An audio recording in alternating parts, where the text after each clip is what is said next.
2 और 3 पद को पढ़ेंगे। दुखों में ये काम आएगा, ये रेफरेंस, इसको आप समझ लेना।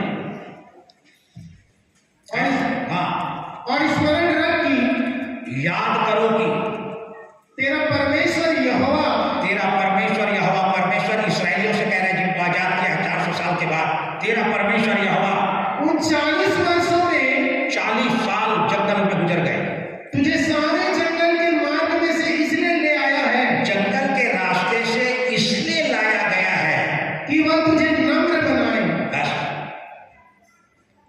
परमेश्वर अपनी प्रजा को आजादी दे दिया दुखों के बाद, अब उनको जंगल के रास्ते से ला रहा है। क्यों? नम्र बनाने के लिए। किसी को भी ऊबड़ खाबड़ रास्ते पसंद नहीं आएंगे, जंगल वाले रास्ते पसंद नहीं आएंगे, अच्छे रास्ते भी हैं। अब प्रजा के लोग बोलेंगे, हम बोलेंगे आप अच्छे रास्ते से क्यों नहीं ले जा रहे? आप जंगल में काहे ले आए? नम्र बनाने के लिए। तुम नम्र नहीं हो, अब नम्र बनो। हाँ, और तेरी परीक्षा करती है जानने की, अब बीच बीच में परीक्षा भी की जाएगी तुम्हारी, तेरे मन में क्या क्या है, और कि तू उसकी हादसे होंगे, और हादसे के बाद परमेश्वर की दृष्टि मन पर रहेगी। वो क्या बोल रहे हैं मेरे को? गाली तो नहीं दे रहे, कुड़कुड़ा तो नहीं रहे, बुड़बुड़ा तो नहीं रहे। एक तो मैं नम्र बनाऊंगा, दूसरी बात तुम्हारे मन में हादसे के बाद क्या हो रहा है ये मैं ये देखना चाहता हूं। तुम क्या बोलोगे मेरे को? यदि परमेश्वर जिंदा रहता तो बचा लेता, वो मरा हुआ परमेश्वर जिसके पीछे हम समय बर्बाद कर रहे हैं। वो कहता है कि अपने दूतों से सुरक्षा देगा। कहाँ है उसके दूत, सुरक्षा देने वाले? क्या हमारे मन में ऐसे चल रहे हैं? परमेश्वर की दृष्टि बन पर रहती है। हादसे के बाद वो अपने बच्चों के बारे में जानना चाहता है कि वो बोल क्या रहे हैं। इसी के अय्यूब के ऊपर एक के बाद एक हादसे हुए, बच्चे मर गए, संपत्ति बर्बाद हो गई, खुद घाव से पीड़ित हो गया। यहोवा ने दिया और यहोवा ने दिया, उसका नाम धन्य है। वो सुख देता था तो सुख लिए, आज दुख दे दिया है, दुख भी ले लेते। यही मैं सुनना चाहता था, और इस बात को शैतान भी सुन रहा है। केवल परमेश्वर नहीं, ये बात शैतान भी सुन रहा है। वो बोल क्या रहा है अपने ईश्वर के बारे में? मैं तुमको जंगल के रास्ते से इसलिए ला रहा हूं, नम्र बनाऊंगा और तुम्हारी परीक्षा करूंगा और जानूंगा कि तुम्हारे मन में मेरे प्रति क्या है। और आगे, और कि तू उसकी आज्ञाओं का पालन करेगा या नहीं। फिर ये भी देखूंगा कि इसके बाद तू आज्ञाओं का पालन करेगा कि नहीं, इन हादसों के बाद।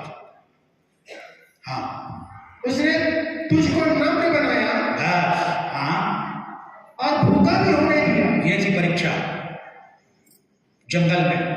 नम्र बनाने के लिए उनको कई समय तक खाना नहीं दिया परमेश्वर, रहो ऐसे।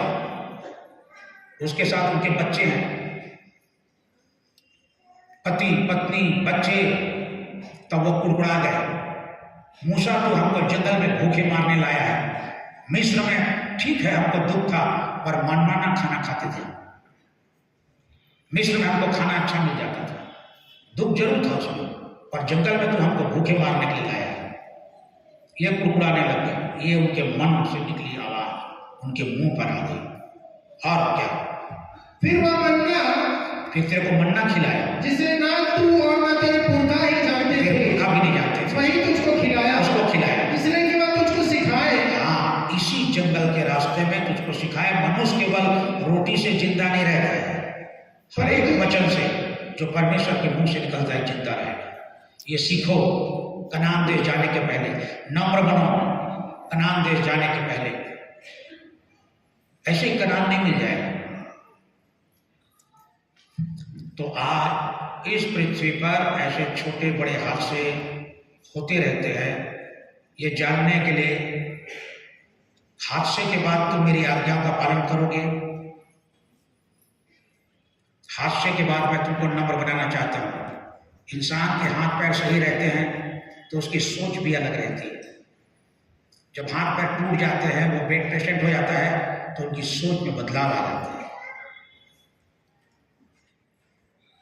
उनके सोचने समझने का ढंग बदल जाता है। परीक्षा करता है परमेश्वर।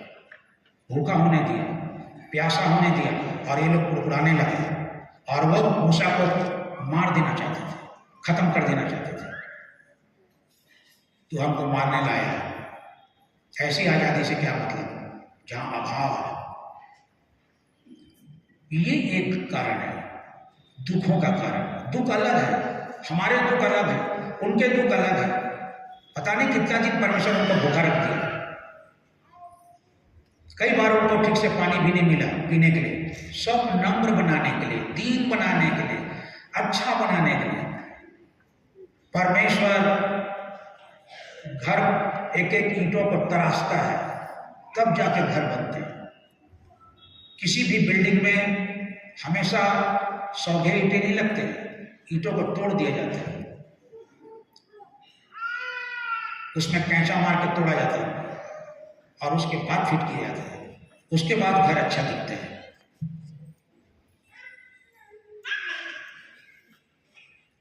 ये दूसरी बात है।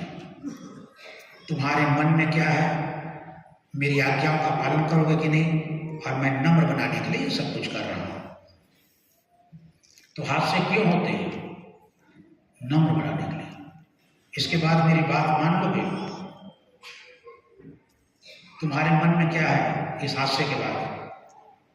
क्या कुड़कुड़ा रहे हो, उड़बुड़ा रहे हो, या ये बोल रहे हो कि अब हम चर्च नहीं जाएंगे, बाइबल नहीं पढ़ेंगे, तू हमारी सहायता नहीं करता, तू मदद नहीं करता, तू बड़ी बड़ी बातें अपने वचन में कहता है पर उसे पूरा नहीं करता?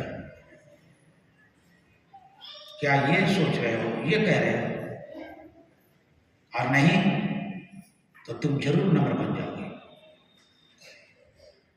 जरूर नम्र बन जाओगे। कुछ बातें मैं आपको और बताऊंगा। ये इस्राएल से जुड़ी हुई बात है जो हमारे लिए सीख